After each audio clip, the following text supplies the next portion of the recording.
Alam mo ilang beses na natin pinag-usapan to kung meron ba kayong gustong anime na live action eh. So, ulitin natin ha. Para ano? Huwag na. Bakit live action naman pinag-uusapan natin? Kasi, paano yun naman yung Code Geass? Oo. Like I mentioned, Medyo. siguro mga every 2 years pinapanood ko yan. So, ganun siya kaganda. Yung nanak na ano. Hindi ako fan ng ng clamp na animation pero yan, pinanood ko siya ilang beses. I still think yung clamp pala yan. If panoorin siya, ang advice ko, panoorin niyo yung Blu-ray edition. Bakit? Uncensored. Yan. Oh! Importante yan. Uncensored siya. As in, Na-curious ako lalo. Bakit may uncensored? Anong meron Kasi sa sa anime importance. na yan? Anong meron sa anime na yan? Blu-ray Sige, an noted. importance. Kasi first time kong papanoorin yan, so kailangan kong tignan si Lip. Panoorin ko ulit. Sinong nagyaya Hindi sa'yo? na ako niyaya kami magyayaya. Kasi hindi ko pa nga napanood yan. Ako tapos curious daw ako. kayo na code. Natawa yung Code Geass. Wala na. So, kaya pwede panoorin yung Blu-ray edition. Kaya nga. Saan pwedeng panoorin? Mamaya natin tanong kay Sarah, baka hindi pwedeng Netflix sabihin. censored Yeah. Alam na. Sa Nyanya. Yun, sa Nyanya. Nandun. So, bakit natin pinag-uusapan ng live action tsaka si Code Geass? Recently kasi si Goro Taniguchi, yun siya yung director ng Code Geass. Meron siyang binigay na warning. Ang warning niya kasi, sabi niya, the Japanese anime industry faces a risk of collapse.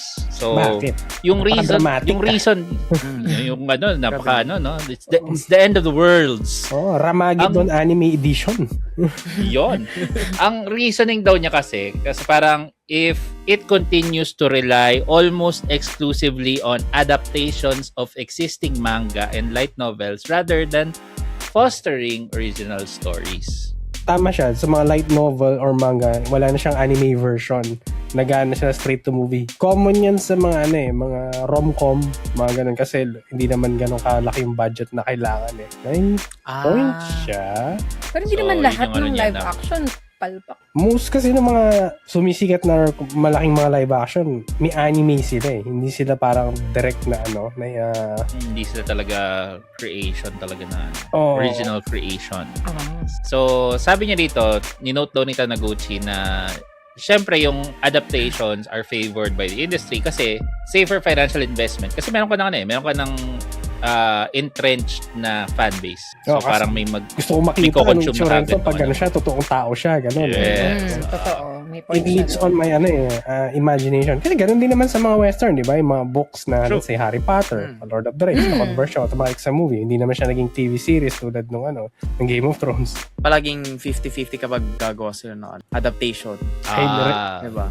Kapag Hindi siya live financial action success. adaptation naman. Ganun. So, ang sabi niya kasi parang kung yun lang daw yung laging nagiging norm na mag-a-adapt ka na lang kung ano yung established na franchise, parang na-threaten daw yung creative diversity. Kinumpare nga niya yung mga creators ng mga adaptations as arrangers ng music. So, nag-a-arrange lang sila.